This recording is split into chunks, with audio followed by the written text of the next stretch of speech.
we have a lot in common. Obviously, we're sister parties. We were, well, now they're out of the PES, but the Party of European Socialists, but they still attend the meetings. And I was at the PES leaders meeting in Berlin in October, and we had British Labour colleagues there too, and indeed SDLP colleagues. So for us, it's very important, for me particularly, it's very important that we strengthen our international links, not just with British Labour, but with our sister parties in the PES, including our sister party, the SDLP, on this island. So that was a huge part of that meeting, was just to discuss how to strengthen our links. But obviously, as you say, we do also we have also been watching with great interest how Keir Starmer, as leader over a number of years, has focused first on uniting his own party. And one of the things that we spoke about last Tuesday was about how united British Labour are now, so much more than at any time in the previous 5 or 10 years, where they were always riven by splits and factions.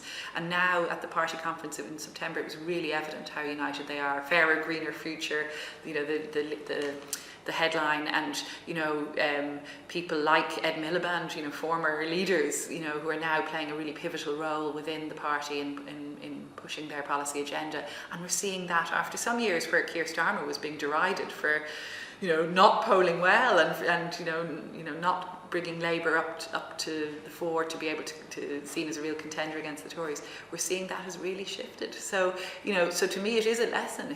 He was very much focused on building from within, on strengthening internally, on uniting the party, on recruiting candidates. And for me, that is essential. That's been a central focus for me for the last 6 months as well. Do you admire that stamina then?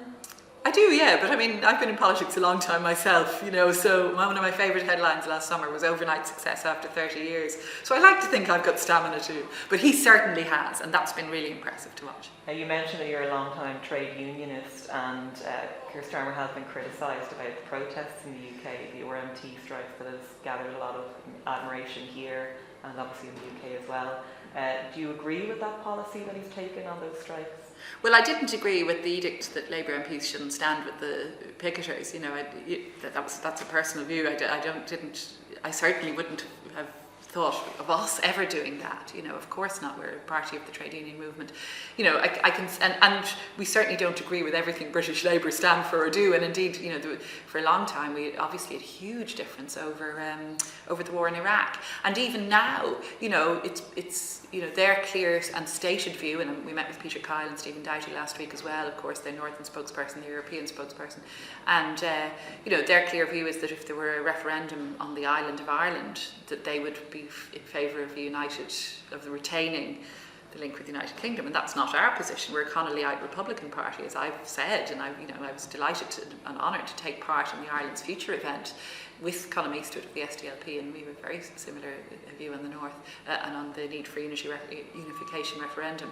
But so we have very clear differences of policy with British Labour, I suppose is what I'm saying. And yet, as a sister party, we'll certainly work with them and collaborate with them. And they're now clearly doing so well over there and have united and are looking now to as to how they can deliver an effective government. And again, we'll continue to develop our links with them, because that's very important to us.